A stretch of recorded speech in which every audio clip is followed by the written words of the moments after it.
Hello and welcome into our series L&D Explained. In our previous episode, we discussed how we can decide if the performance gap of a given scenario is a learning gap by using the Bloom's Taxonomy of Learning Domain framework, and how it can help us transition our work from the analysis phase to the design phase.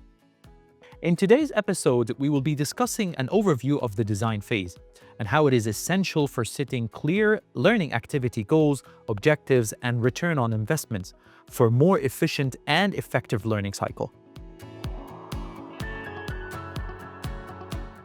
The design phase in the ADDIE approach is where the instructional designers create a detailed plan for the learning experience, focusing on the structure, audience, and delivery methods.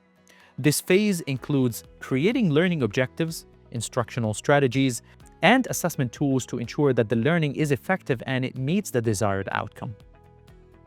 So from here, we can understand that the design phase focuses on defining learning objectives based on the performance gap, planning content sequencing to ensure logical progression, selecting instructional methods, or basically how we will deliver the learning intervention, whether it's going to be lectures, discussions, multimedia, or virtual training, and then designing the assessment to measure the learner progression and outcome.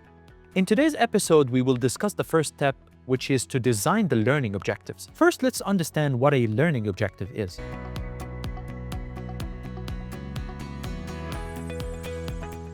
Learning objectives are clear statements that define what the learners are expected to know, understand, or be able to do by the end of the learning experience. They serve as a guide for both instructors and learners, ensuring that the educational activities are aligned with the desired outcome. From this definition, we can understand that learning objectives must be clear, actionable, and accessible at the same time. This means that objectives must reflect on actions that serve as a proof of the learning achievement, and when assessed, can reflect a measurable result leading to the decision of whether the learning intervention has worked or not. So how can we design an objective statement that meets those criteria?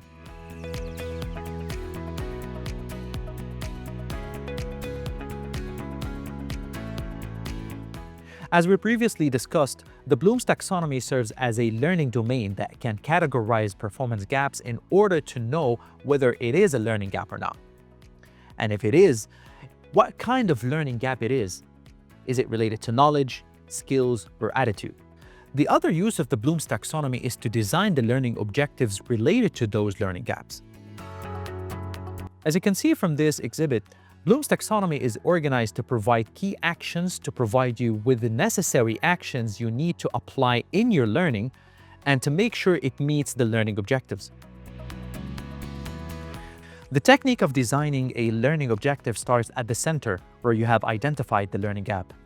From the center, it even breaks down the learning domains into 6 different detailed categories. Your main task is to categorize the learning gap into one of those categories: knowledge, comprehension, application, analysis, synthesis, and evaluation. Once you successfully do that, you would move on to the second layer of the diagram. This layer shows a suggested actions that the learners need to do at the end of the learning program. Those actions can serve as a measurable activity to reflect on their learning. For example, if the learning gap is related to employees' lack of knowledge about a certain product or a service, then from the knowledge category, we need to decide what they need to do at the end of the training to say that they have acquired that knowledge.